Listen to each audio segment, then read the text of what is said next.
Do I just copy this link, or will that allow Hello, them to guys. join? Welcome to the Superversive live stream for Sunday. Uh, I'm your host, as always, Ben Wheeler, and here I am with Anthony Marchetta. Marchetta? Excuse me. Marquetta, actually, but Marchetta? Mm. when people ask, I say Marchetta, so they spell it right. And he's the editor of the Tales of the Once and Future King. You should be able to see on his little icon there. I've Yep. written Sheik of Mars, all available from the Superversive Library.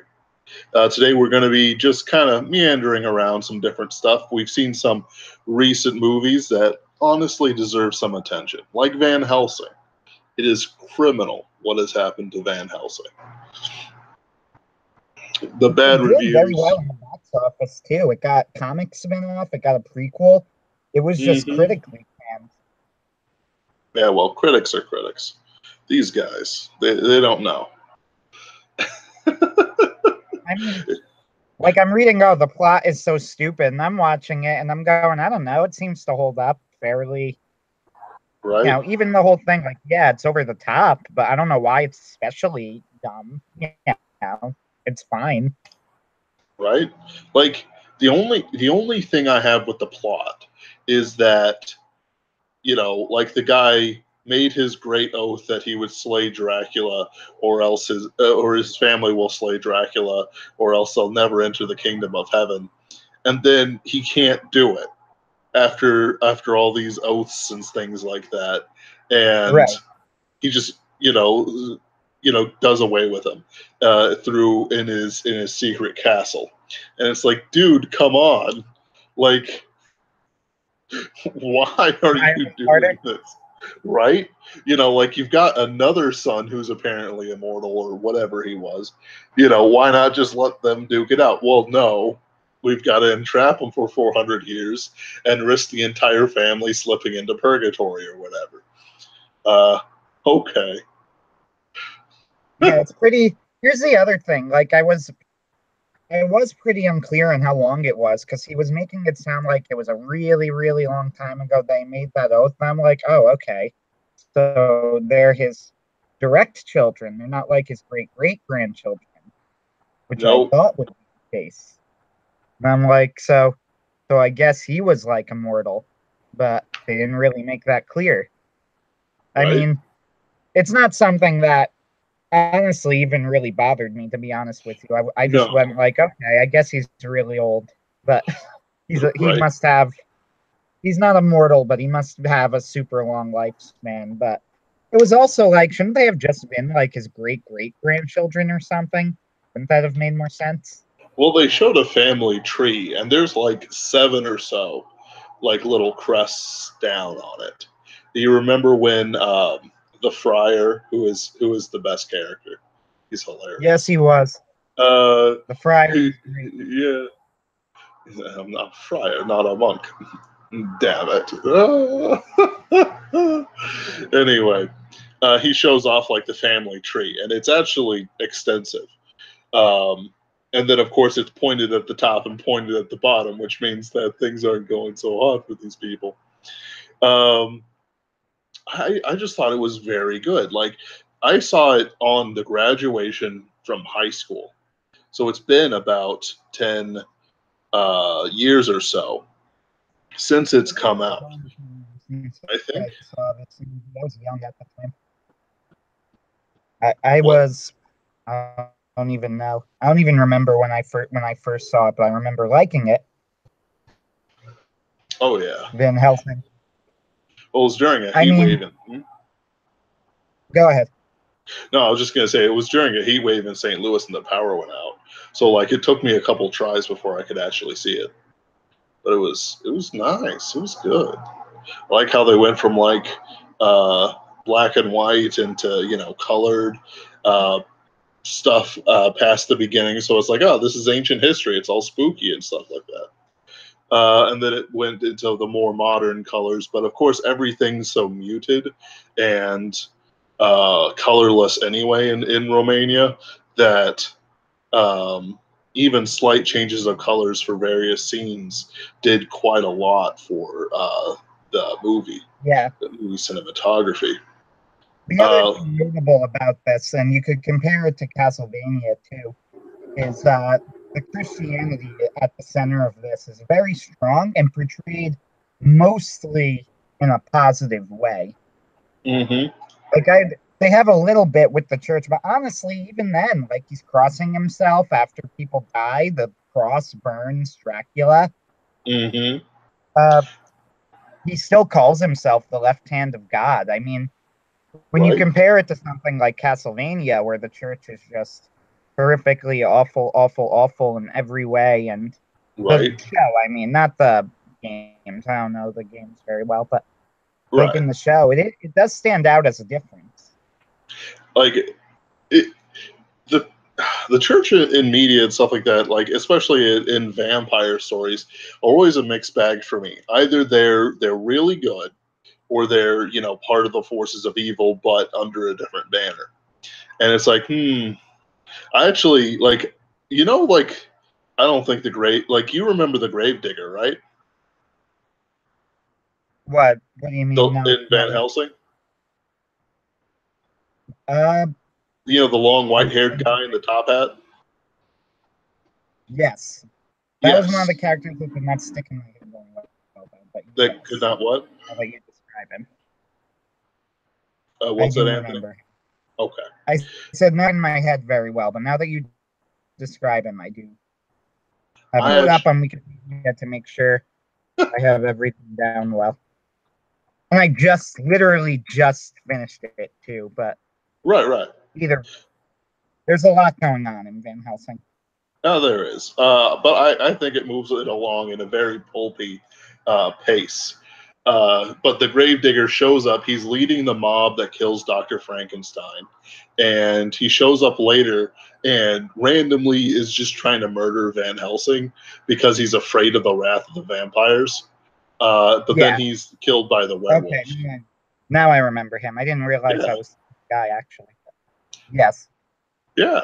No, he's a like it's one like he's stuck in my memory as one of the like villager characters like done right.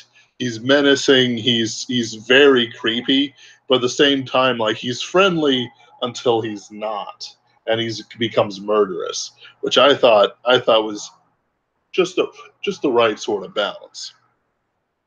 And it's Yeah, they hard did to a good balance job with him. And the other thing about the church, and it's like you said, there's normally an extreme of one or the other, but Van Helsing kind of makes it a very enigmatic thing, the way that the church is used in this. Like they're clearly manipulating him, it. and it's not clear whether what they're saying is actually true or not about him, the amnesia being penance or not. It's not really hmm clear if they're telling the truth or they're just trying to control him. But at the same time, when you compare them to people like Dracula, you can't argue that they are the lesser of evil. And Van Right. Helsing doesn't like he doesn't disassociate himself from them either. He doesn't tell people I'm their slave. I mean, he crosses himself. He hmm uses a cross as a weapon. So I think what they're trying to do is paint them as like the church. The church are the good guys, but they're not. They are corrupt, but that doesn't make them totally evil. It just means that they're taking advantage of their power a bit. Well, I don't And I know. Like think, I never got the corruption aspect from them. Like there's certainly corruption, or in the sense of, I guess, a better way to say it, they have power and they use it, and it might not necessarily like they might be willing. Dark Stalkers. That's the reason. I'll they mention that in stretch a the second. truth. Yeah, they stretch. I mean, it's at least possible. It seems like they're stretching the truth, and Van Helsing is really annoyed at them. And they even tell him, like, oh, technically our branch doesn't exist, which means that in one sense they're lying to people. But at the same time, he's also like, I'm going to use the weapons of the church and I'm going to cross myself, and purgatory and heaven are treated. I never know how to pronounce it. Is it purge or purge? Purga. Purg. I say it wrong every time. Yeah, Okay. it's Purgatory. Purga, and that doesn't affect the G. It makes it quasi hard. Okay. Yeah, so purgatory. Mm-hmm. Purgatory in there, like it's treated as a real thing and heaven as the real thing. And the other thing that's interesting about this is a lot of these movies, especially nowadays, get very I think the word is syncretism, so syncretic, where they Mm-hmm. combine a lot of mythologies together. But Van Helsing sticks pretty closely to a Christian cosmology. I Yeah. think they mentioned very, very, like in a throwaway line that he was also trained by mullahs or something, but that is the only time in the movie we ever get any idea that something besides Christianity is of actual force in this world. So There's a yeah. I find that interesting too. There's a very funny line. It is a throwaway line where the friar's showing off all these weapons that that's very cool to see, and he takes out some nitroglycerin, throws it on the floor, which causes an explosion. Which is true to nitroglycerin. That like if you look at that thing wrong, Yeah, it'll explode. And like somebody goes, "What in the name of Allah is wrong with you?" And it's like, it's funny, but it's like they're trying to make it like this was from a different time. Like they wanted to make it so that it was more like, oh, it's a universal church sort of thing. And they've got Muslims, and then they had Buddhists, and then they had, I don't know whether I saw any Sikhs or not, but like other Eastern.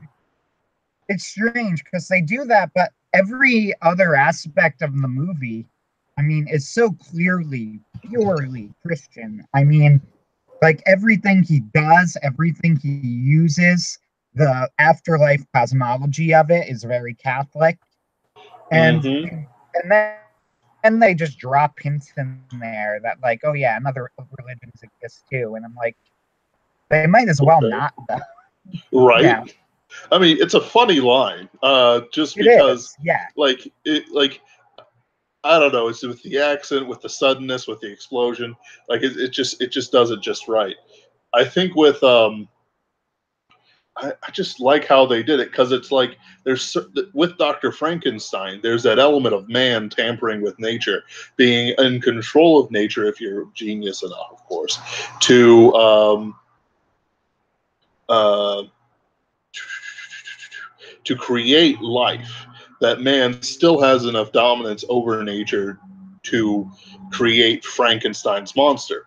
But Dracula has no ability to create life. He can't do anything good, and his good, quote unquote, like bringing life to his children. Like any father who's desperate to to bring life to his child. Oh, that's a great story. But then with Dracula, no. Um, Yeah, but that there's a was an difference between the powers interesting of good thing. and the powers of evil to create. I thought that was interesting.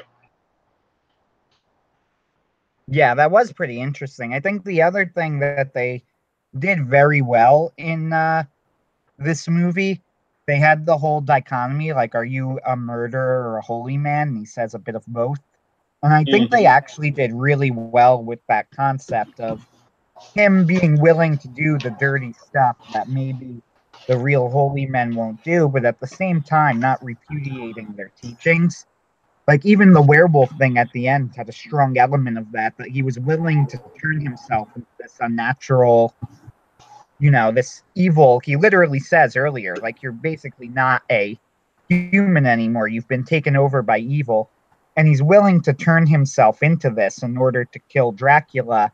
But at the same time, he doesn't actually repudiate the idea that, werewolves are evil.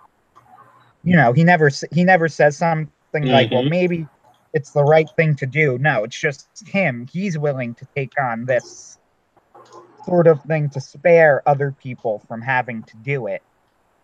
Well, he And I didn't. think He that didn't really have a choice, though. he didn't have a choice, but at the same time, when they learn that, oh, hey, werewolves can kill Dracula, he's like, yeah, this is our Not so opportunity. bad. Yeah, exactly. Yeah. And then they learn that there's a cure, but the cure is almost an afterthought. They didn't want to kill Van Helsing in case there was a sequel. What? Who said that?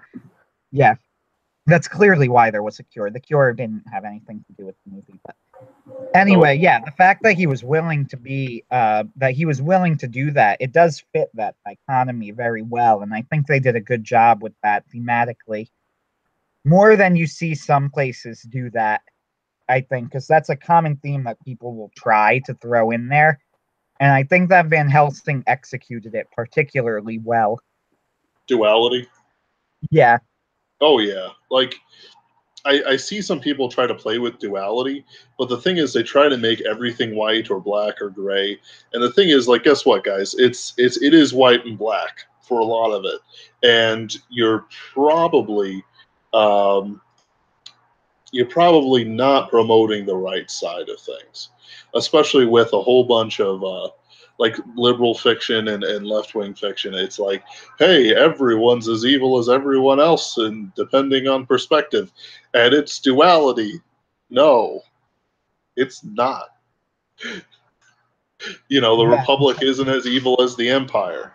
Or That's why that was one thing.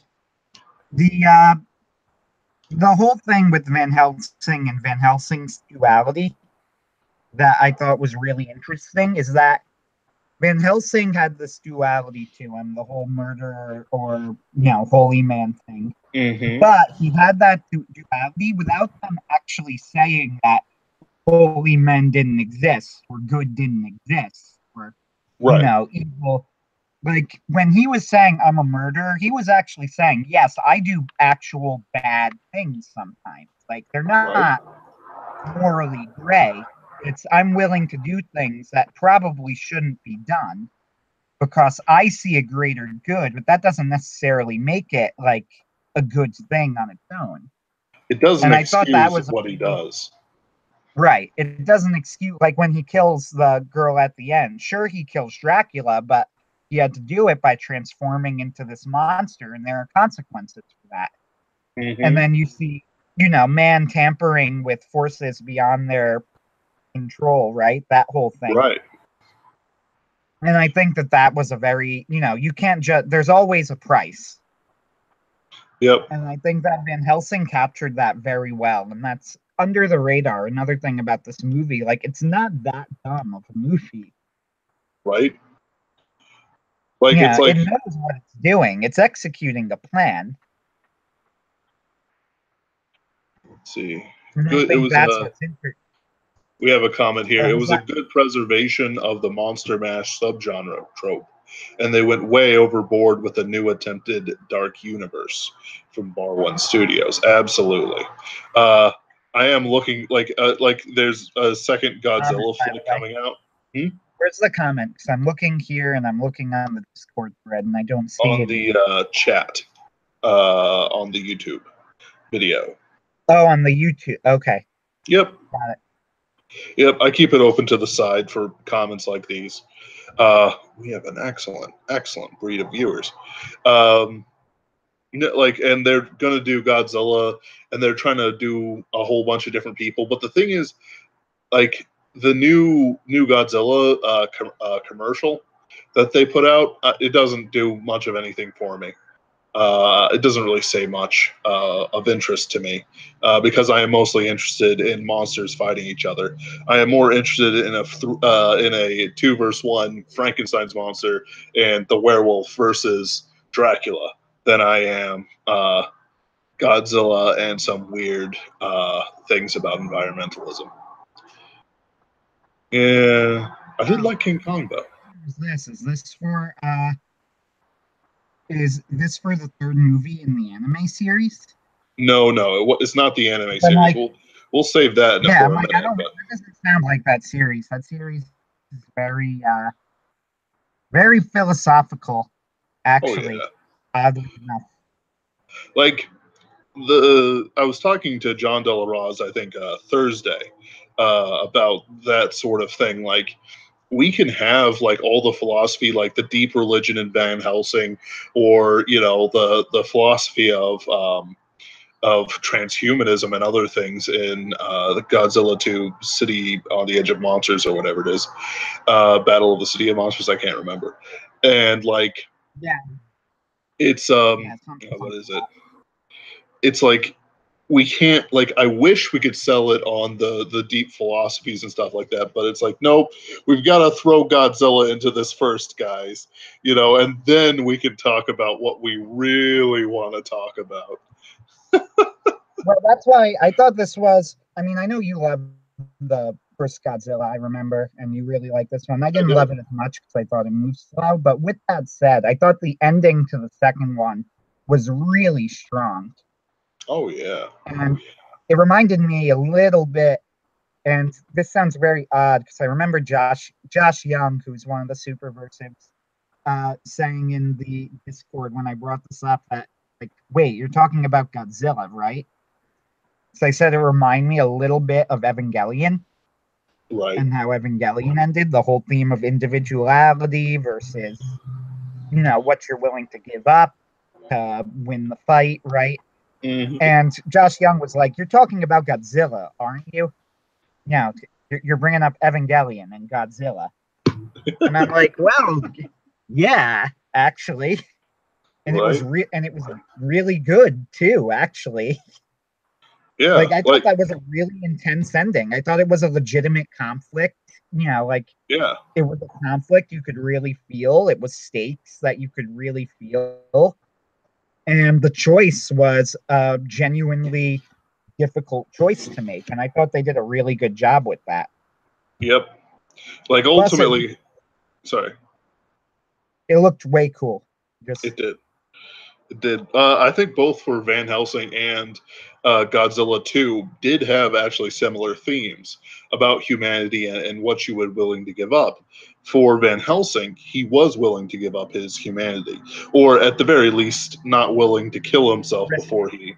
Well, he was willing to use the monster, is what I'm trying to say. Yeah. There we go. That's better. Whereas Haro, at the end of Godzilla 2, was unable to give up his humanity and the Earth in exchange for the revenge he so desperately Well, sought. here was the problem with the difference, I should say. It's not a problem, but here's the difference in Godzilla 2 also. If Haruo was only sacrificing himself, he might have done it.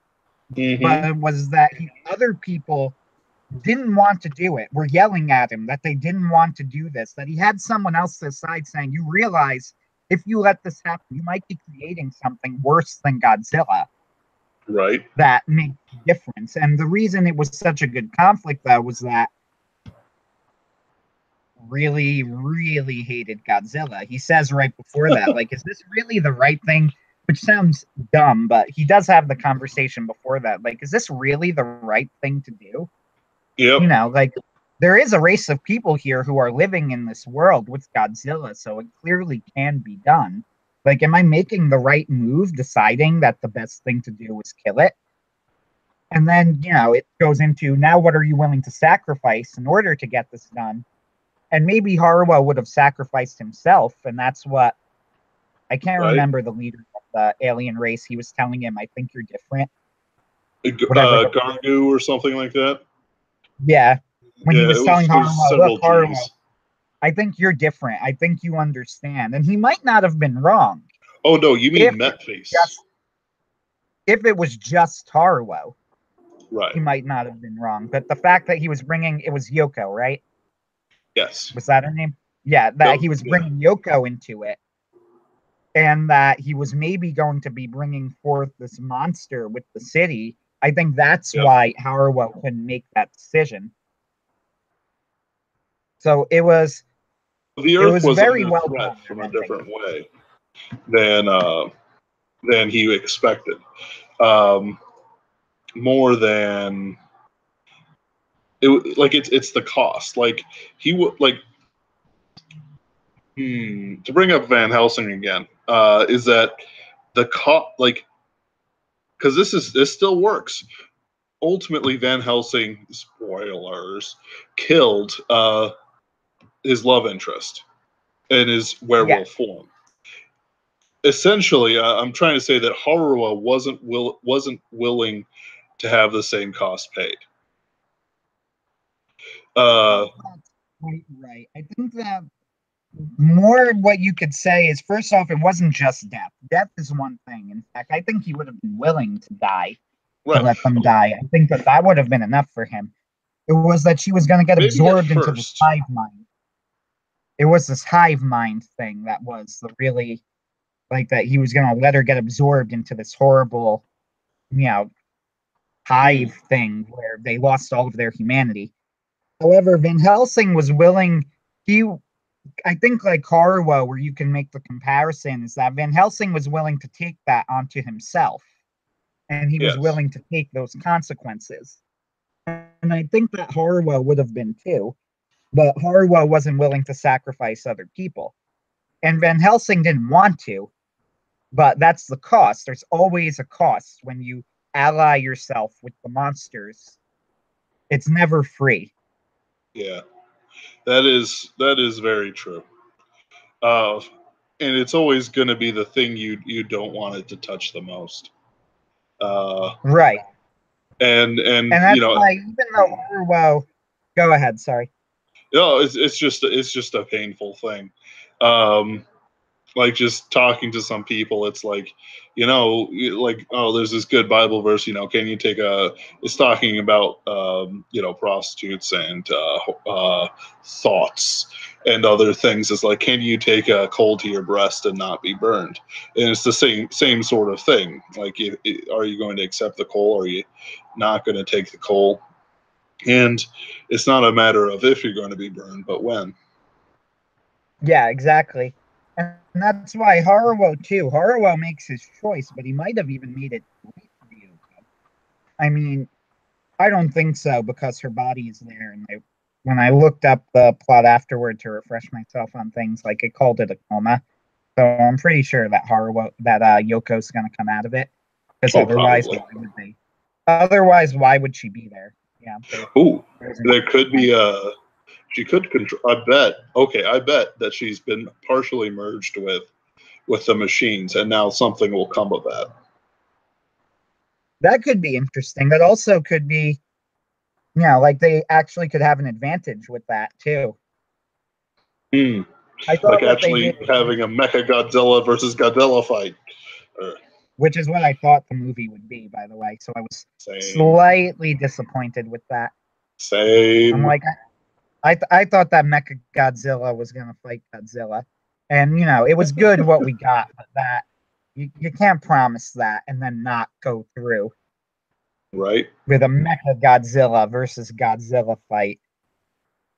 And also, it didn't really make a lot of sense. That turned into Mecha Godzilla City. Why a city? There was no one living there. Well, What they purpose call did it. it serve? I think it would have been better to call it a factory or something, rather than a Like city. an anti-Godzilla factory, I guess. Yeah, you know, like it's just I don't know how to say it, but it wasn't a city. I bet that there's some translation issues between city and city factory. You know? That's possible. I wouldn't be surprised with that. Uh, Yeah. it Hmm? it was very interesting, how they did it, and I do think the Evangelion comparisons work with the ending, because in Evangelion he's struggling with that same concept of being absorbed, of losing your individuality, and then you need to figure out whether this is a good thing or a bad thing, whether this is or isn't worth it. So I think that the Evangelion comparisons do work fairly well. Hmm. I think it makes sense. You see, you're gonna have to help me with this because I did not watch Evangelion back in the day. Oh, Um, I haven't seen it yet. I mean, I know the plot because people talk about enough that I looked it up. And this is, by the way, I do this all the time. I cheat. Me too. So I'm not, People criticize me yeah. for it weirdly. I don't get it. But here's the thing, Evangelion is really difficult to find. I mean, you Yes. could find it online, but then I'm watching it on a tiny, crappy laptop, and it's a pain in the neck. So hooking it up is a pain in the neck, and then you get ads and all of that. So Evangelion's like Hmm. impossible to find, which is why it's such a big part of anime history, and they were talking about it with Gurren Lagann. But I did look it up, so I know Yeah. more or From what less. I understand. Go ahead. Sorry. I understand that there's like a huge kerfluffle with the licensing, and no one's willing to untangle that Gordian knot. From what It's I've really heard, weird too. It reminds me of Studio Ghibli not putting up any, not going on any streaming sites except for Grave of the Fireflies for some reason, which I found on right? Hulu. And I have no idea why that's the movie that made it through. Because I my under go ahead. sorry, I understand that it's something to do with their education. Yeah, yeah, it is an it's considered an educational movie in Japan. Hmm. But it was really like it's really strange because originally I thought, oh, maybe Miyazaki doesn't want it up on any streaming sites. But then I saw Grave of the Fireflies there, and I'm like, wait, so that's not it? That I'm like, so then why? Why do they not have them up anywhere? I don't know. I It, could it, swear I've seen a few on Netflix. no, definitely not because I would have seen them when I was Hmm. doing the Miyazaki watch, and for that matter, I still need to watch a couple more movies. I need to watch when Marnie was there. I need to watch Grave of the Fireflies, which I've been avoiding. Yeah, that's Yes. probably okay. Uh, what about have you seen Porco Rosso yet? I saw it in theaters. Ah, good. I Good. not only saw it, I've seen it like three times. Three times. I love Porco Rosso. Oh yeah. It's a great movie. I love all his movies. I mean, I did my whole retrospective on Superversive Sci-Fi, like a 12 Hmm. part retrospective or whatever. And I want to, once I finish going through all the Ghibli movies, and even though I watched Arrietty, I haven't, or My Neighbors, the Yamadas, and only yesterday, actually, I haven't written anything on them yet for no good reason except for the fact that I'm lazy. Hey, Also, that happens. and also they weren't super memorable films, to be honest. I don't like Takahata at all. I don't like his style. I mean, he deserves credit for being. My dog is barking in the background, which means somebody's at my door. That's fine. I'll be back in a moment. Sure.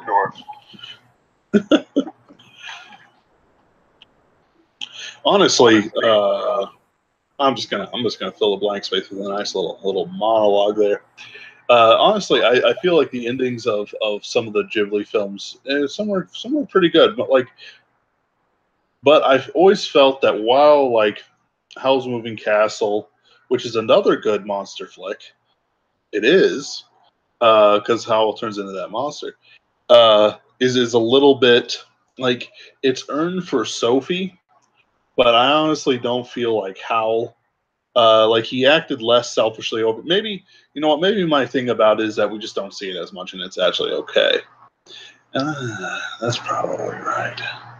See that I can change my opinions on a dime. I should probably start talking out my butt though.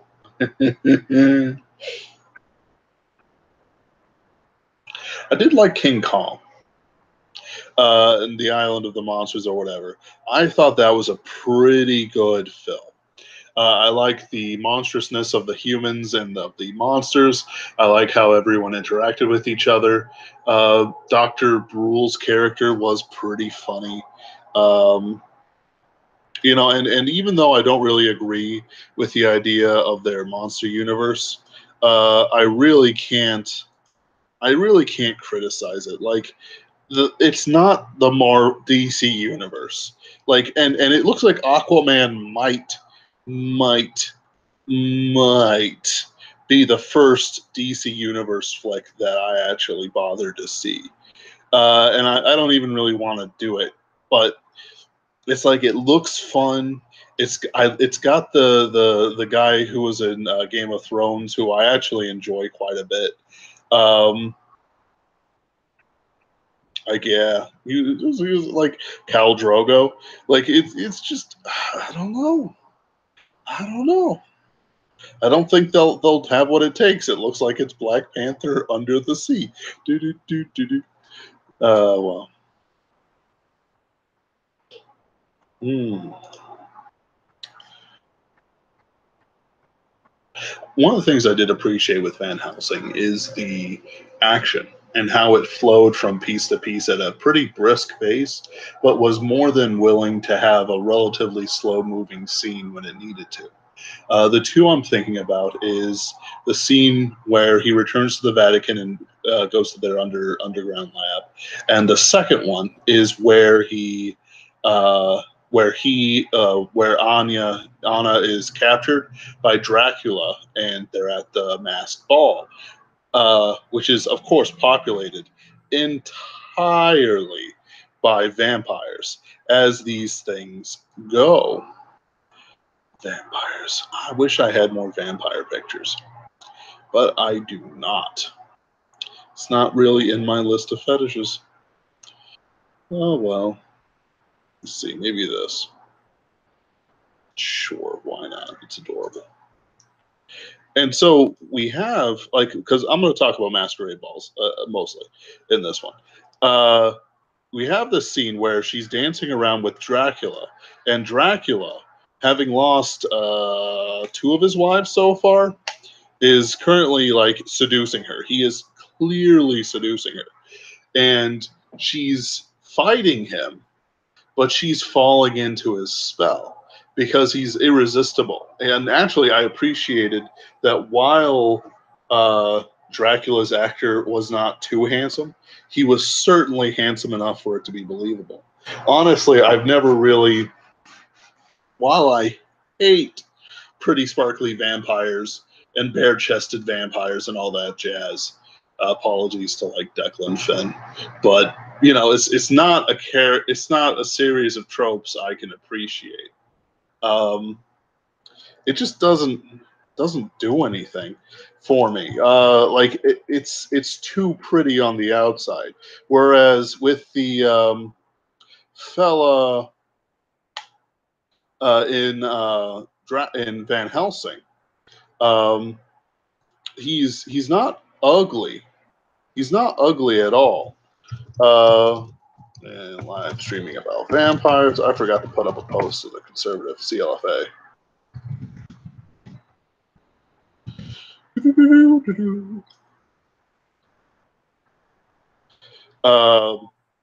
What was I talking about? Vampires. That's right. Like I want there to be some ugliness. Like the Dracula's wives in that movie were very beautiful women, but also they had this savagery about them. They were exotic and clearly crazy. Like they had beautified themselves to a point where it sort of went all the way around. Like it's one of those things where I can quantify that, you know, these characters are beautiful. However, it's one of those things where I do not lust after these women. Like it's not something that I appreciate as a look. I guess I don't know. Like it's the same sort of thing with like Melania Trump. Most models I've seen, most actresses I've seen, like I can clearly tell that these are women who are beautiful. And some of them, like Melania Trump, can quantify their beauty, but it's also something I myself do not want to possess. But with the real life women, of course, who are not vampires, we think. It's a different sort of thing. It's just aesthetics. But with Dracula's brides, it's the evil of it. It's the fact that these people are going around in like Arabian dancing gear in the middle of Romanian winter, which I'm sure is absolutely horrendous. Because it's all in the mountains and stuff like that, and their wings come and transform into their clothes. It's a type of danger that I just don't think much of. So Dracula in the Masquerade Ball is trying to seduce Anna, who herself is beautiful, but they portray her in the corset and the action gear that is typical of movies of that time, and looking like you know, a Romanian monster hunter, how you think they look like. And she is falling under his spell. He's not he is not handsome like say Tom Cruise or Chris Pratt, which is, he's a pretty handsome guy, or like any of these other guys. He's got a lean face, a slightly big nose. He's got his hair slicked back. He looks like a version of Dracula, but there's a certain, I don't know, animalness, ugliness to him that sort of comes out fairly easy. There's this great scene where Dracula's brides are mourning the loss of the first of the brides, and they're like, oh, and they're like mourning. He's like, he like comes out screaming from his sarcophagus, and they're like, Anya's dead, or whatever her name was. Anya, don't you feel anything for her? Dracula goes, no, I don't. And it's so delightfully hammy. But at the same time, it has such depth and weight to it. And as the scene goes on, he sort of becomes more unhinged with them, and then he starts like screaming at him, and then he's like, "Oh no, don't be afraid of me, not you of all people." After he exerts his will over her, so you see like this ugliness to him, this evil, this sociopathy, and then you have the brides, of course, come, and it's like, oh, Dracula, you're so tormented. That's right, baby, I'm tormented. And they're like, we'll try again. And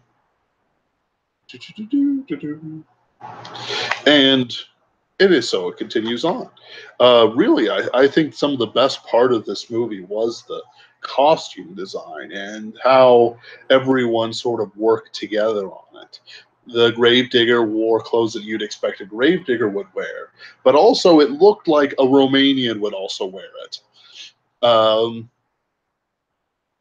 Anya doesn't look like she's wearing Romanian clothes, but then again, her father was king of the gypsies. She looks like she's wearing more like gypsy clothes, especially with how like that weird top thing. Like I chose this picture half because of it. Like you can't see my mouse or whatever, but like you see how there's like this weird. I wish I knew what the name of it, but like on top of the breasts, like there's this wrinkle of cloth, and it looks like just a pouch under the corset. I'm sure there's a name for it, but there's vampires.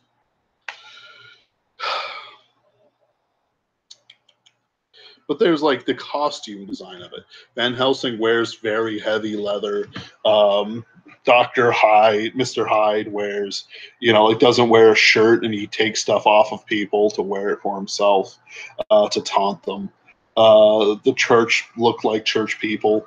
And the brides and Dracula had this sort of exotic look to them, but at the same time, it was an evil, exotic look, which I found very interesting. Actually, like it's one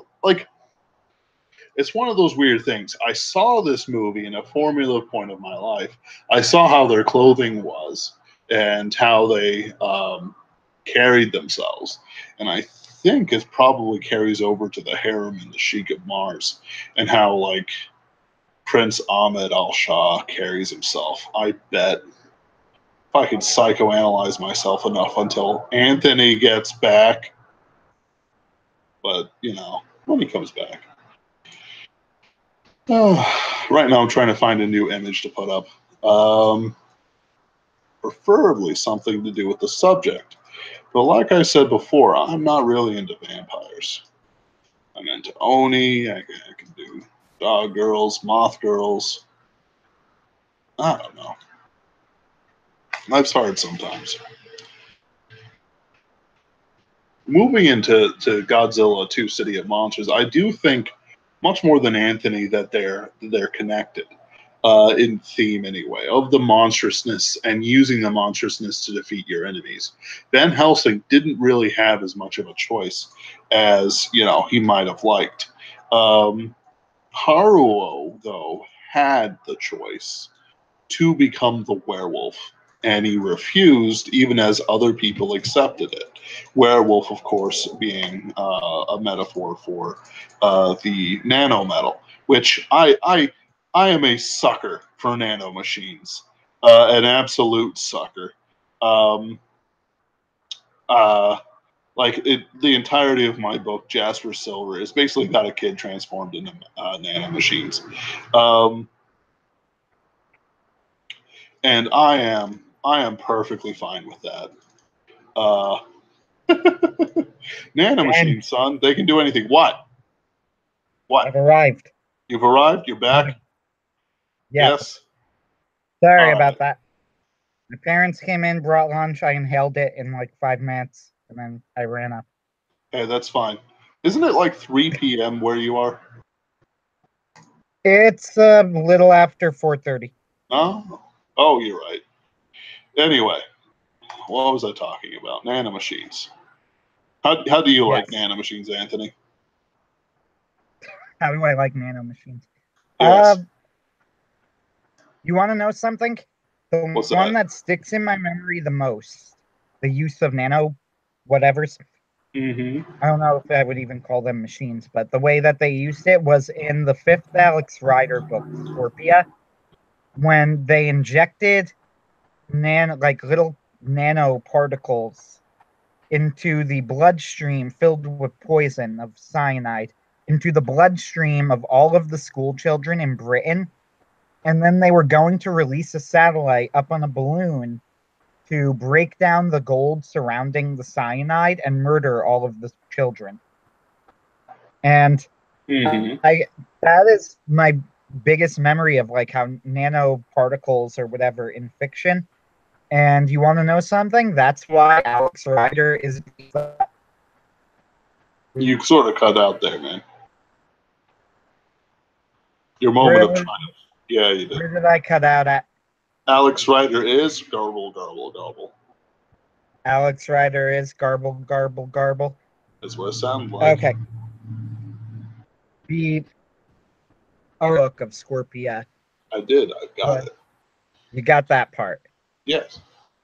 But no, you said Alex Rider is, and then you were making some triumphant statement about it. No, just that Alex Rider's awesome. Yeah, it is pretty There awesome. was really, there was really nothing that interesting about that comic. No, Alex Rider's fantastic. it is. It's I haven't read it's it in so also long. fantastic because that plan is completely absurd and ridiculous, and yet it is technically plausible, Right. which is why it's so great that actually theoretically that could happen. It's just completely batshit insane. Right. But Anthony, we gotta have the absolutely insane people in our lives to just push us to that next level of awesome villainy. Come on, man. Well, that's kind of how Alex Rider works. I think that the reason that the books are so great is because everything in every book, when you summarize it afterward, is absolutely totally insane. Like, Mm-hmm. in one of the books, he goes into space and whatever. And when you're Archangel. reading the book, though, yeah, Archangel. When you're reading the book, though, technically nothing in the book is actually impossible. Like, it's all seems Technically. plausible until you think about it later. And that's a pretty good sleight of hand, honestly. No, it Uh, is. It's very impressive. yeah. I want more mad scientists, Anthony. Like Well, genuine I mad think the best scientists. was the most ridiculous of all of them was what was it called? Point Blank, the second Oh, book, yes. I when the still guy was remember going to that. he was going to make an army of clones to take over the world, which is fantastic, just Right? fantastic. And the Like he, best part was that they made them scientifically plausible clones, like that he had been growing them for years, and then they were going to be undergoing surgery to look like actual people, and he was going to kidnap all of the richest children in the world and then get them into positions of government. And hmm again, like when you're reading it, technically what he's saying I mean, it's probably impossible now, but it's plausible science. Right. But when you summarize it later, you go, "My God, that plan is completely batshit." Like, Sure, sure. But like, he didn't come into mad science to be reasonable. yeah, that's where Alex Rider impresses, I think, when it does Yeah. stuff like that. And the best book was Eagle Strike, where he was going to he stole Air Force One and was going to use it to drop a nuclear bomb in every area of the world that grew or created drugs, Oh, yes. which is Yeah, the best book in the series, I think. I think it dropped off in quality after Scorpia, it mostly did. because in Scorpia it should have ended there. They killed off Alex. I mean, he was clearly dead. He was shot in the heart by a Right. trained assassin. And then they were just like, nope, no, he's alive. So I think after that, while it had some good moments, I don't think it was ever quite the same. Like how long can we go the is Yuri related to me or my dad or brother or whatever thing? It's like, tell me about my dad. Well, later, and then he just jets off. It's like, and then you have to read the next Yeah, one. yeah. They made a prequel that was Yasin Grigorovich, There we go. who is Yasin a fun Grigorovich. character. He And they made a was. prequel with him. The prequel was actually pretty decent. It was better than the Star Wars prequels. That's not hard, That Anthony. it cleared that low bar. It was actually a pretty good book. It was called Russian Roulette. Ooh, that's actually And it was not a bad name. no, it was not a bad book at all. That he was I first off, it started off he was like a poor kid living in some Russian town, and then I think it was like I don't know, they set off some gas or something to murder everyone in the town, but his parents saved him by injecting him with the last of the antidote before they died. And then I don't even know what comes like he becomes a sort of like I don't know. What's the name of the character from Oliver Twist? I just Fagin. He Yep. becomes like a sort of Fagin street rat in this Russian city, and he breaks into a guy's house, and the guy kidnaps him and like makes him a and makes him a butler by force. And it was totally, of course, insane. And then he joins Scorpia, and it goes from there Right. because of course he does. No, it Right. was Scorpia. Scorpia sends in an assassin to kill the guy who kidnapped him, and he saves the assassin's life. So the assassin brings him out with him. But the guy survived, who the assassin tried to kill. So they murdered so Scorpia kills the assassin and then asks him if he wants to join them. That's But utterly insane. yeah, because that's what you do. Right. And We murdered the then he closest joins thing up. you had to a father. Join us, kid. Well, to be fair, he hated that dude. Oh, he like Not the assassin. The oh, assassin he barely knew. He knew the assassin for like ah, 2 days. The guy the okay, assassin tried to kill, he hated him. right. And I, then I don't know. I won't go through the entire plot, but he teams up with John Ryder then, and John Ryder right, saves his life, and then it goes from there. But yeah, it was a completely batshit book, and it was pretty good. right. And then I believe Yasin died at the end of Eagle Strike. He's shot by the Yes, villain of Eagle Strike.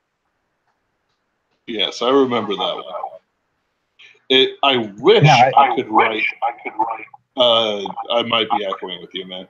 I wish I could write intrigue like that. Just like, but I just can't push myself to the mental, I don't know, gymnastics to explain why somebody needs to be replaced by a younger clone who is, you know, something, something, something destined to kill me or something. I don't know.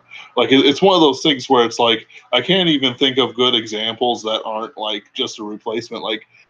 Uh, like with Casino Royale. Like, why is all this stuff happening around the casino? This dude has like a nuclear detonation, or he's selling, um, arms dealings and all that jazz, and he goes to a casino, and there's clearly somebody who's a special agent. He's got something going on with him, but it's like, yeah, sure, no problem, man. You can bet with me. I'm so dominated by my vice of gambling that all my plans are going to be unfurled by it. I don't know. Like it's one of those things I don't appreciate it as a literary conceit, and I can't like talk about it very well because to me it's always less complex than I seem to read. I don't know. Well, the problem, yeah, look, I can't write intrigue like Ian Fleming or Anthony Horowitz. And I think the problem too with Horowitz is that Horowitz does have, he really does. Like, I don't think but me talking about how batshit is, I really want to emphasize that he has a real talent for making it sound plausible in the moment. Mm-hmm. Like that everything that happens actually does feel like it's something that could happen when you're reading it. Right. It's not Once like you anime in that sense, but right. It's like once you accept that these crazy things can happen, it's all gravy. But then it's like in the hindsight, it's like, huh, okay, this is pretty crazy. well, but I guess what nothing we can Horowitz do does about it. is Horowitz's science is really accurate in the books. You'll notice that if you read it, he puts a lot of detail into that, like explaining how things work and how things could work, Mm-hmm. and like how Alex is pulling certain things off. The Right. whole thing in Archangel is a good example. I feel like that was his take on almost a scientifically accurate version of Moonlight because it was scientifically accurate. Like, there's no reason that technically couldn't happen. It's just that the fact that it happened is totally ridiculous in hindsight. Right. I mean, he replaced a monkey and went up into space. What the hell? That Right. that makes no sense. You can survive on bananas, right? Yeah, I get it. Wait, No, hold on a second. Wouldn't bananas be an excellent space food? No, I think don't about it. know. Think about it. They come in their own wrapper. They don't have a juice to them. You can use that wrapper for other space. No, I've realized what the flaw is. The shaking would bruise them. Yes. There Otherwise, it you would be go. the perfect fruit. Otherwise, we could have called NASA. We could have Just called NASA. made a phone call and said, "Hey, I got an idea for you. Get the Nobel Prize For bananas in space.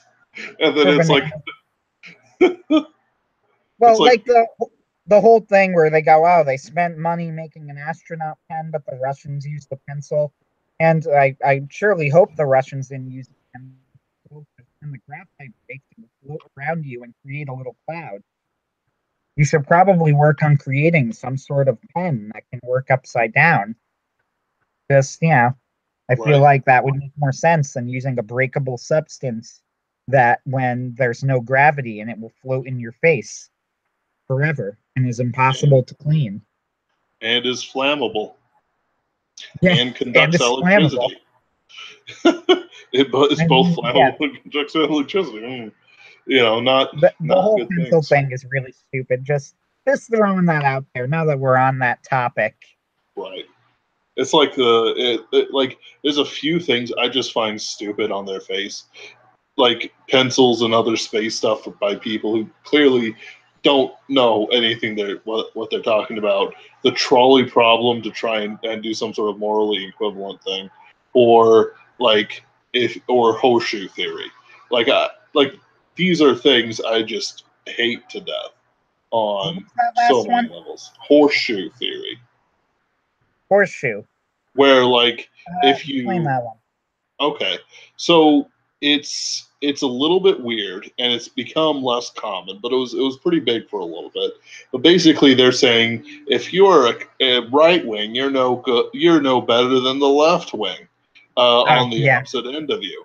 And it's like, are Stupid. you just trying to make an argument for moderation, but you need the whole horseshoe for it to be I useful? believe, yeah, I believe there's a actual fallacy there, but I can't remember the name of it. I wouldn't know. Fallacy of the mean. Maybe fallacy of the mean. Yeah, Maybe. it's dumb. I don't pay I attention mean, to fallacies. I probably should though. that got to me with the whole sad puppies things where people, I think that one of the first things it might have been the first thing I ever wrote for Superversive Sci-Fi was on the critic Yahtzee. He made some sort of comment on, I think they pulled a game off of Steam and then they put it back on. And I made and he said that, they were also taking advantage of the situation and whatever. He said, well, here's the problem here. We have two sides, and you're saying that one side is an actor and one side is a reactor. And you're saying that the people who are reacting are just as bad as the people who are acting in the first place. And that's completely unfair.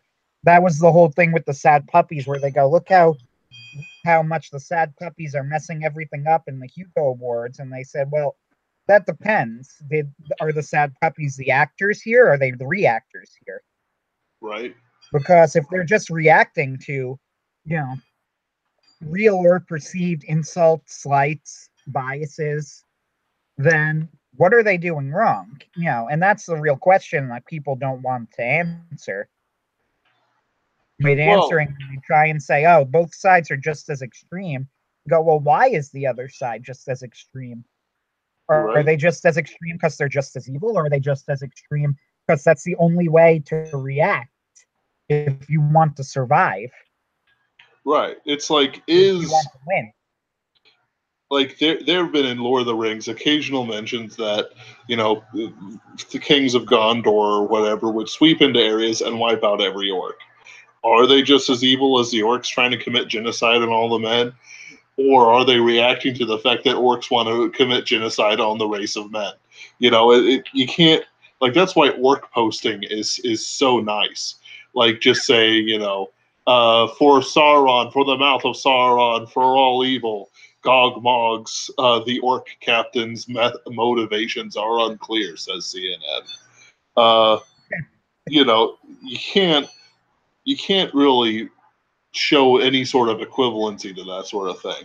Like, ultimately, the award could no longer function to its intended design, um, and they did it to themselves.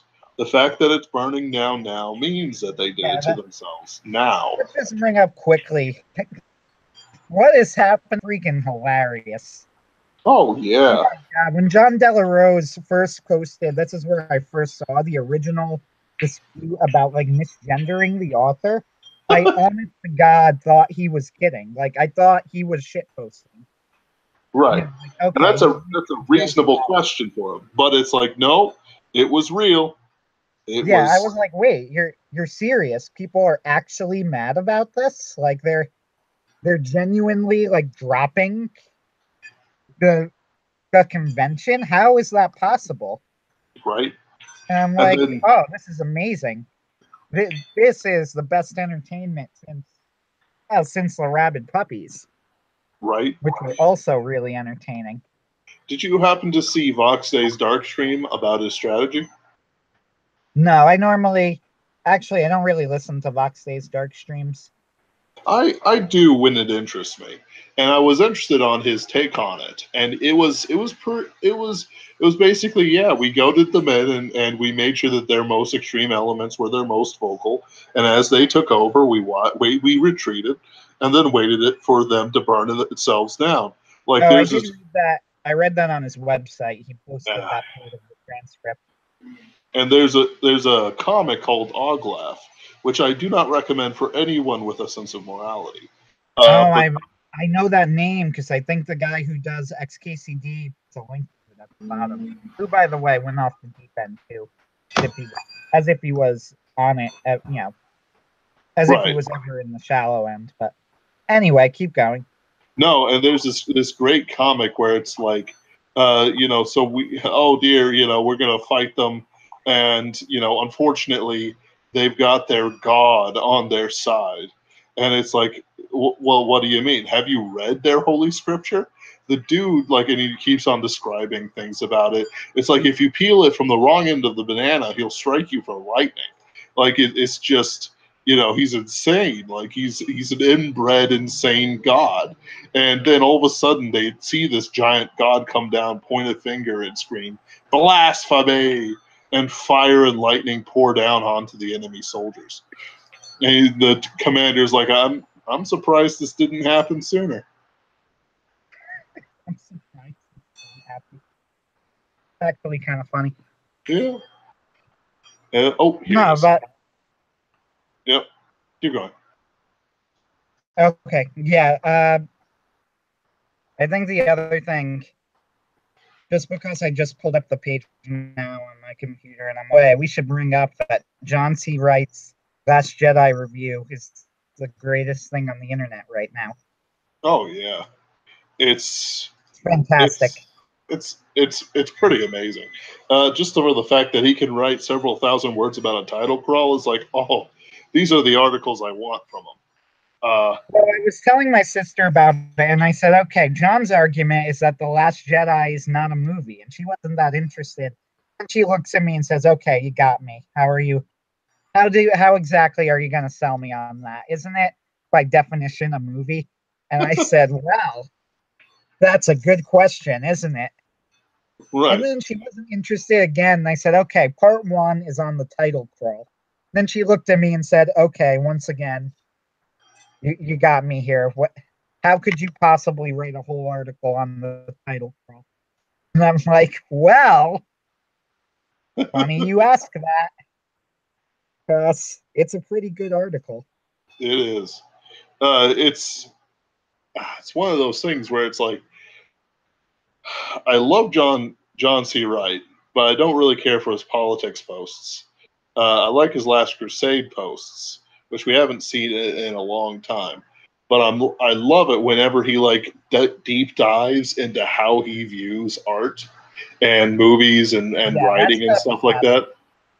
Oh yeah, because it's like I hunger for these things because there's a stigma about writing about stuff and actual like the process of writing.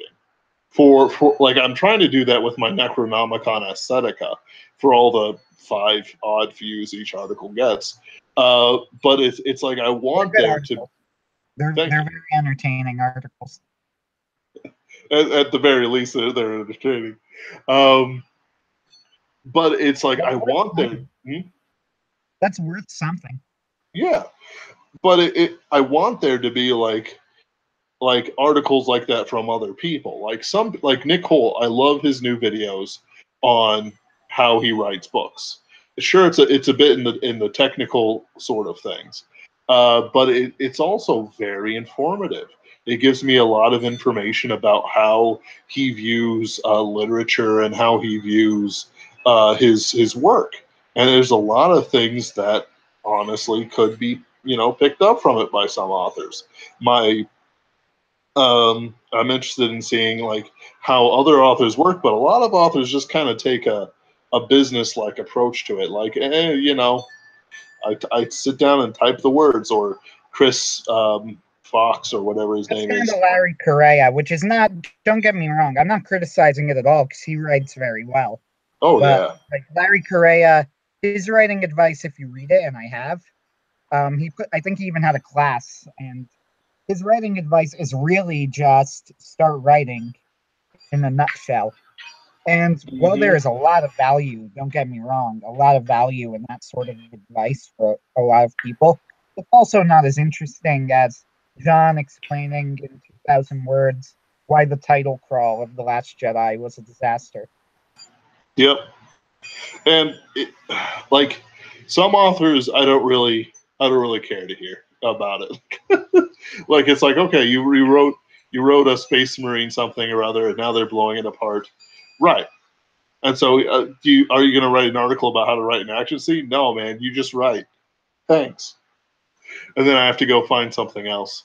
Because like when I actually took, before I learned that college was a waste of money and that I'm indebting myself for basically no reason, which I learned in the last semester of my school year of my college career. It's like, but I was hungry for basically the theory of writing good novels, not just sit down and write, not just, you want a brisk pace or various action scenes. I want to, like, how does X use the tropes? How does John C. Wright, view the world through art? Like, what does he look for?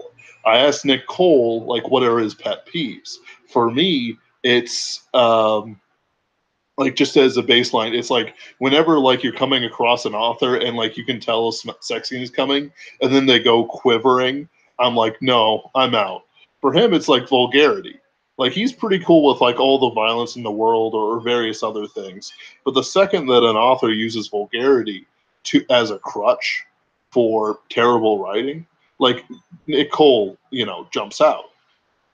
And we see, with the John C. Wright articles, when I like to talk to people, I like to pull out how they view the art, how they transform their views, their personality, how they've studied it.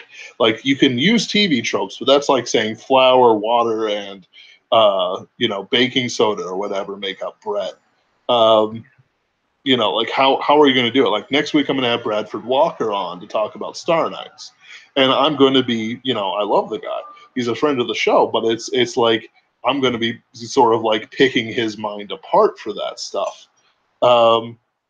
Like, I look forward to when you have your next book or anthology or whatever, Anthony, because then I can pick apart your mind in ways that you might find dreadfully I will say uncomfortable. this.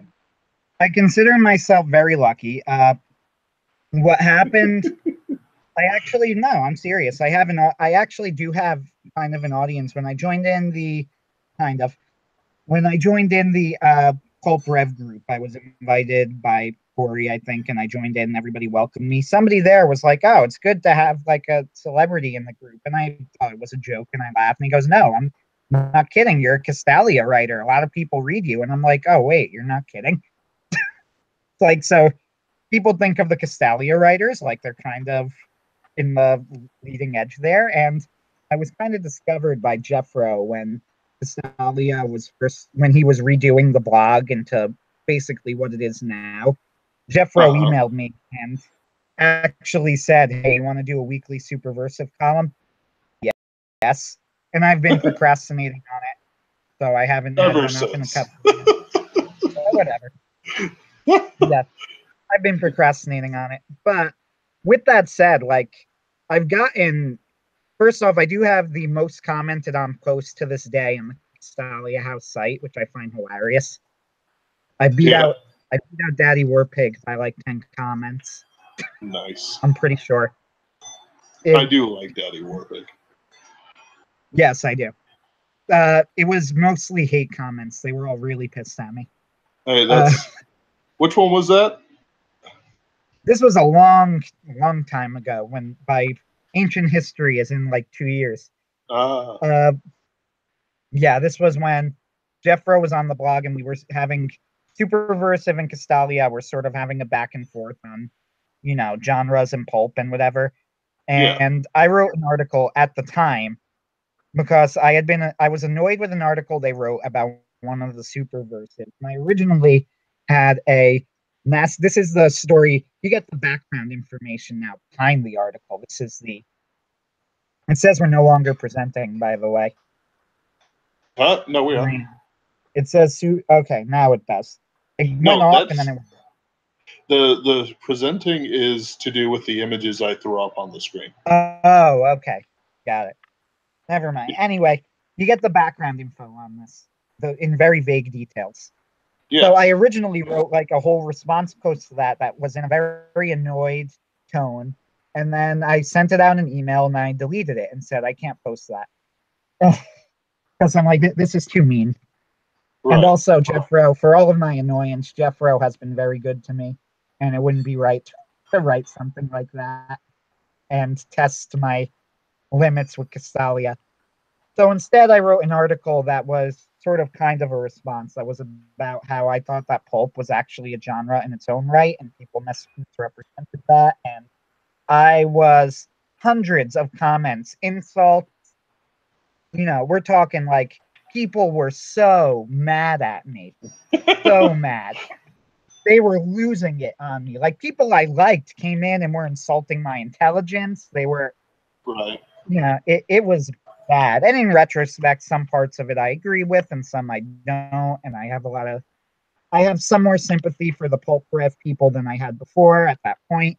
So you got to remember I was in a bad mood at the time. Sure. So it was, some of the anger was kind of earned because it's not like it was a totally innocent Right. post. But yeah, that ended up being the most commented on post on the entire Castalia House site. And I would say the majority of it was probably people insulting me. And you know what, though? It got me views. Yeah. And the second most commented on post I've ever done was on 4Anime. It was my 4Anime reviews post. It was like when I had just started out watching anime, which is only a few months ago, so not actually that long. But I put up a review of the first 4Anime I saw, and I got over 50 comments on that. But so I do have kind of an audience for analyzing and critiquing, because that's how I look at everything. When I watch TV, when I watch movies, I'm always in my head working out why this or that works and why that doesn't work, and working around in my mind where things could be better or why this was executed as well as it was. So even if I'm not actively putting out fiction, I always have that. That's how I view everything almost. And I think that helps too when people go, "You watch too much TV." And I go, "You don't watch TV the way I watch TV, though." Right. Like I don't sit in front of a television and turn my brain off. I am like always thinking. Right. I do that too. Except it's not really with television and stuff like that, because I do turn my brain off for like JoJo's Bizarre Adventure and other things I genuinely enjoy. But for some things like John C. Wright pieces or Tsutomu Nihei's Blame or Monster Hunter International, like where it's like you can appreciate it for the horrifying violence or whatever else it is in the case of Monster Hunter. You can appreciate it for itself, and you can take lessons from how that they perform it, or from how they do their writing deeds. And I always look for that sort of ideas. But the thing is, compared to there's levels of self awareness. I am incredibly self aware with what I do and how I do it. But other people I've noticed are not so self aware. And so I'm always interested in those people who are maybe half self aware or not self aware, how they do it and how they sort of see the world and consume the media that they consume, because how you do it can tell me, who studies psychology and all this other stuff, so I can understand it. Tells me quite a bit, and of course I can pick up on those lessons if the person's a good writer. Like one of the things about Worldcon is that John Scalzi only had one panel that he was on, and he had a meet and greet, I think it was. Like those were the only two things he had to do all day, and he gave them up.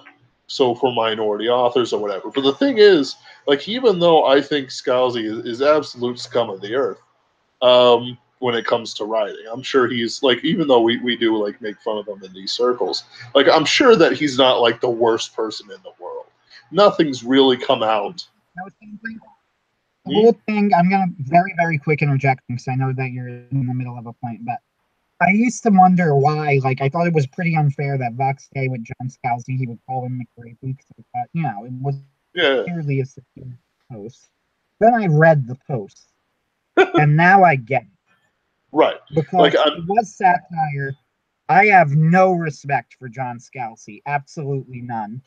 Right, So say what you want about him, as far right. as I'm concerned. Right, but He I'm would just sort hate of. me if he met me. We would not get along, and you know, I'm Oh, not going to pretend otherwise. right.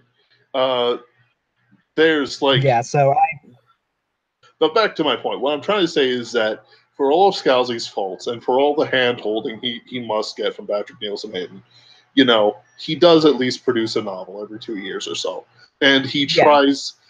Like it's clear like he's not even to our quality, and we're relative. Like you have more things out than I do, but like I you probably have more actual writing since I do. Go ahead. uh, it's true, but we'll say that there. But it's like but the people who have replaced him in Worldcon are nobodies, are people I've never heard of before, are people who I'm sure I've seen some tweets of the usual leftist derangement syndrome and all that jazz, but these people as writers, I don't know who they are. I don't know why I should care. Like I could understand John Scout. Like let's say John Scouts goes to Dragon Con, and he happens to be in a panel that I'm going to. I'm not going to resent John Scalzi on a panel of science fiction. I am going to resent somebody who, like Fox Day says, has like 2 short stories and an article that was posted so that they are part of the SFWA. Without actually doing like what I've done or what you've done. Like it's complete like opposite of what it should be. And of course, it's why it's crashing and burning like some sort of liberal Hindenburg. But mm, Don't get me wrong. I'm aware of my own limitations to it. Procrastinate. I probably should have more out than I do right now, but at the same time, I don't expect any more of what I've gotten either. Like, I don't have enough stuff out. I don't produce fast enough, so I'm not gonna get as much attention, and that's the way the world works. yep, Like, if I produce more and I market more, then I will get more attention. I mean, as far as I do find it slightly disappointing because Tales of the Once and Future King for me was such an ambitious project. I mean, it was such a bitch to put together, let me tell you. But it was such an ambitious project and involved characters I had been working on for years and who I really liked.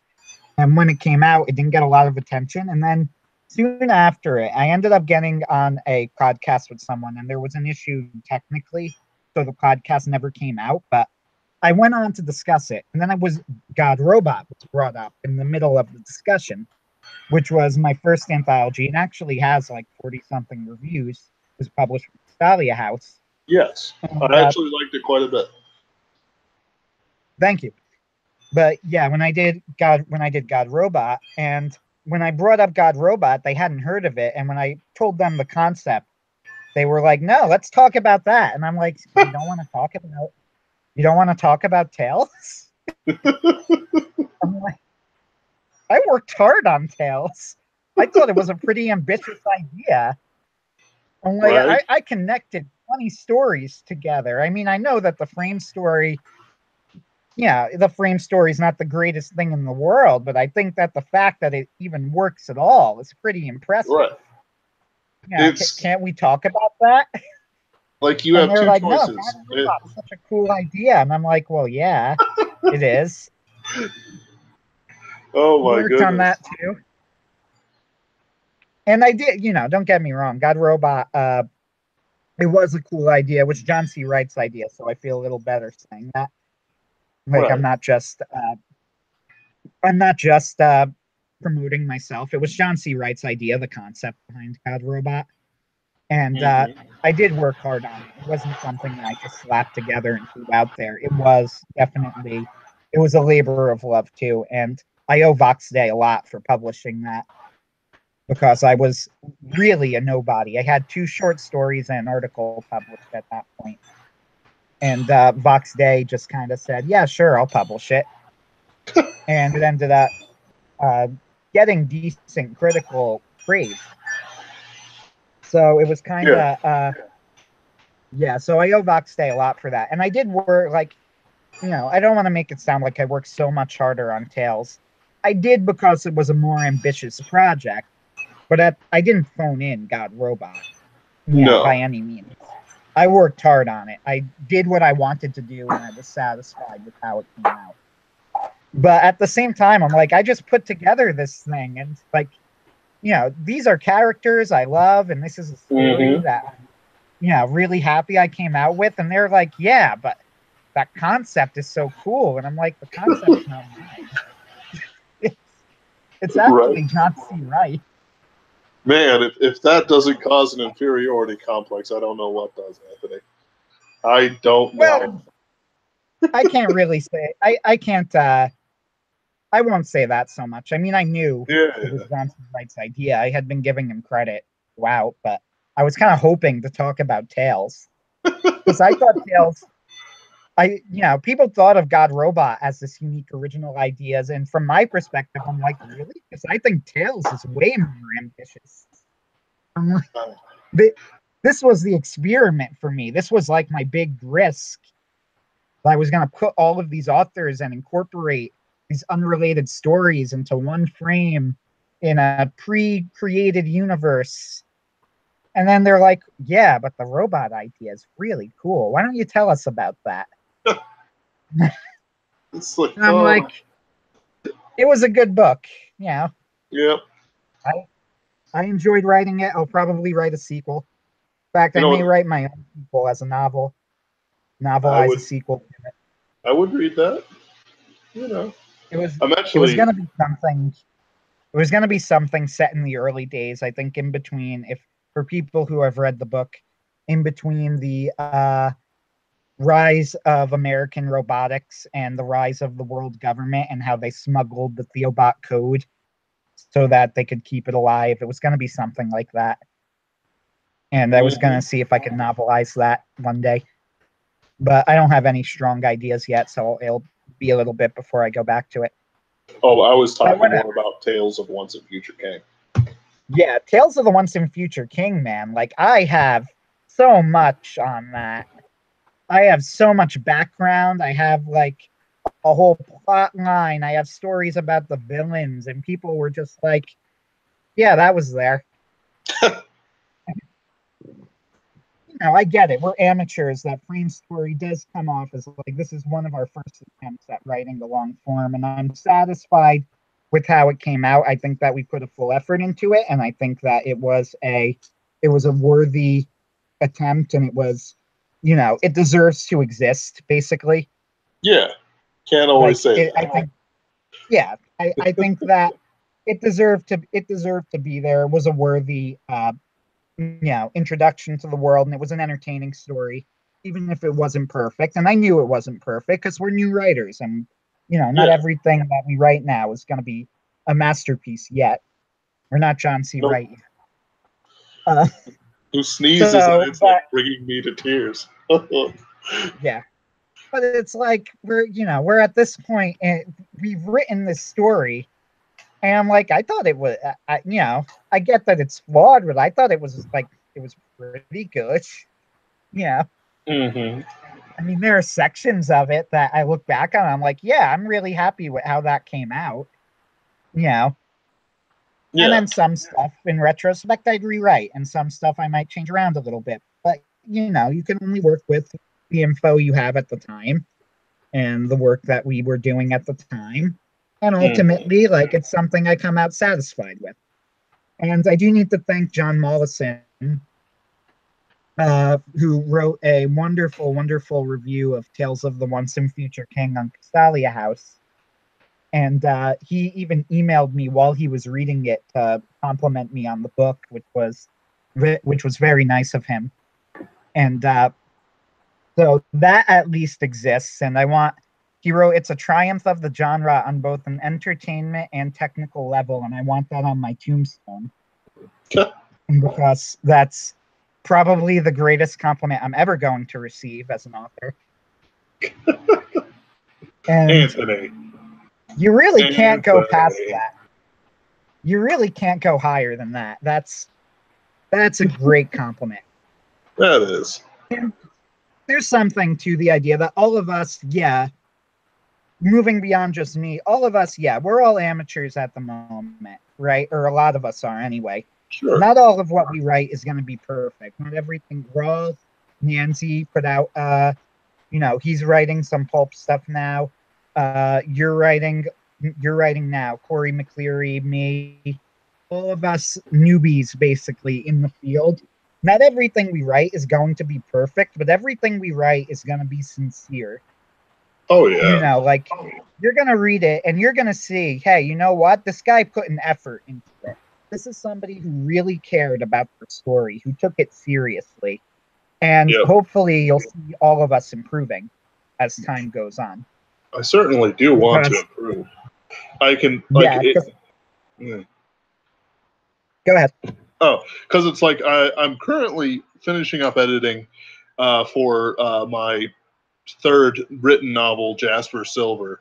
My second novel's coming out, You could which keep talking, but give me one moment. I'm being called. that's fine. Uh, I'm currently on novel 4, Cyber Gothic, and I can tell the difference between how I'm treating Cyber Gothic, which, like to my eye, the editing is basically the complexity of the sentences and the choices and descriptions that I have to use, more than like the editing for Prince of Mars, where I have to rewrite the ending after one chat with Tom Kratman, um, or Seven Siblings, where I started with something and then by the end of it, it was almost completely different to what I had. It's like, oh, this is occurring exactly how I wanted it to occur, and it's not as much of a struggle as Sheik of Mars or Seven Siblings was, which both took like a year to write each. Jasper Well, Silver. go ahead. You could finish what you were saying. Jasper Silver took me about four months or so to write the main body of it, and Cyber Gothic is at like 15,000 words, and I'm at a couple months into it. But that's also because things have been weird in my life. But that's not something I can control. But it's like, yeah, I can see the improvement. I make no bones about it. At the end of my life, when they say, who's the greatest Gen Y or who's the greatest millennial writer, I want to be like the greatest millennial sci-fi, fantasy, or whatever writer. Like there's so much talent and ability that's sort of starting to float up. And I read this and I read that and I see what's going on. I see what the old people are doing. And it's just amazing. And then it's like I see what the new people on it. And I see like with Tales of Once and Future King, I liked it a lot. But I'm like, you know what? Here's a rough edge. Here's a rough edge. But it's like, I really hope I have to rub shoulders with Anthony Marchetta in the future and with like Corey McCleary, like his ideas Corey are abs McCleary is an idea machine. right, and that's I why love like Corey. yeah, We I do the love him too. whippersnappers. Corey's great, but Yeah, he fires off ideas. Like every day, I think he started off a sentence with, I got a new idea. And then he'll tell us like 20 minutes later, he'll be like, so I started the outline. I'm like, aren't you in the middle of like 5 stories it's like that some you're writing? Arabian Nights of stories. It's like he's gonna finish Ninefold Tower, but then he's gonna finish his African fantasy thing. Then he's gonna finish the Yeah. Heist series of novels, I mean, and I was like going to edit one of his novels, and he told me about this several months ago, and he hasn't gotten to it yet. But at the same time, it's also like, it's not like he hasn't been writing. He's been writing a ton. He just right, gets so distracted with new ideas, so, which, yeah, like Corey's yeah, great. So, and he's a very, very good writer. He's an excellent writer. So I'm looking forward to I look David forward. Hellquist's trilogy that he's recently Yeah, finished. Uh, but that's I do also. I want to say, as far as my writing goes and the way I think about media and stuff, how I'm always analyzing it, a lot of the time, what I write, I come up with new ideas and fixes for ideas based on what I'm watching. Because the idea that I'm most interested in at this very second is I've had it for a long time. It's called Paladin, and it was originally a Daredevil style superhero story about an immortal knight in inner city New Jersey. And I thought I really like that. And it was inspired a lot by Frank Miller, who set ninjas in inner city New York, Right. and and I love Daredevil. Frank Miller's Daredevil was fantastic. I've heard. And it was inspired a lot by that. And then I watched a few things. I watched Jessica Jones, which was disappointing, but the best part of that show was the villain. And I said, it opened my eyes to the possibilities of how powerful a mind control villain is. Yep. So I want to do something with that, but not make it suck. Yeah. So I turned my villain, I gave him mind control powers, and then I watched Death Note. And I know you're not a huge fan, but I loved it. And I watched Death Note, and I said, Jessica Jones was a cat and mouse thing. Now, Death Note is an actual good cat and mouse thing, a really, really smart one. So I want to see, now I have a mind control villain. I wonder what a cat and mouse with a mind control villain would look like if the guy on the other end was actually smart. And then I said, Right. well, this doesn't really fit Paladin's character, though. I mean, so I turned him almost into a side character, and then I added a detective. And now, so the setting is the same. Right. The characters still exist, although some of them in altered forms, but all the characters I came up with are still a part of the story. Even the general plot hasn't really changed, but now the direction of the story is really different. It's now a cat and mouse thriller between a noir detective and a mind controlling villain, offset with supernatural monsters roaming around, inner city New Jersey. And I Right. love that idea, but it's also completely different than how I envisioned it initially. I even Oh wrote a yeah. full outline for the initial version, and I don't even think it's bad. Like, if I were to write that out, I think it can make a pretty decent novel. But it's also not really similar to how I'm thinking of the story now. I have work, so I need to go. Sure thing, Anthony. It's always a Pleasure pleasure talking to. with you, man. Yes, it's always a pleasure to talk with you too, Anthony. And we'll see each other again, I'm sure, on those days where I have absolutely nothing else going on. Though next week, thank you for joining us. Next week, I'm going to have Bradford C. Walker to talk about his Star Knight saga, which I linked down below, or maybe on the Superversive SF. I don't know. And we'll talk about his Indiegogo and the sort of things that we can expect from it. Because it's like, John Delaroz and others seem to have good experiences with Indiegogo and others. I am willing to give it a shot. And if it's good enough, I will certainly go for the full $25 print copy combo because that's how you do it. Print is the only way to go. You'll know that I've made it as an author when I start trying to start making my own books. Not just like making my own books, but like that. What is it? Of course, I'm messing up now. Not making my own books. What is it? Like making the covers and things. That's a good goal to have, I think. I like the idea of that. All right, guys. You have a good evening. God bless.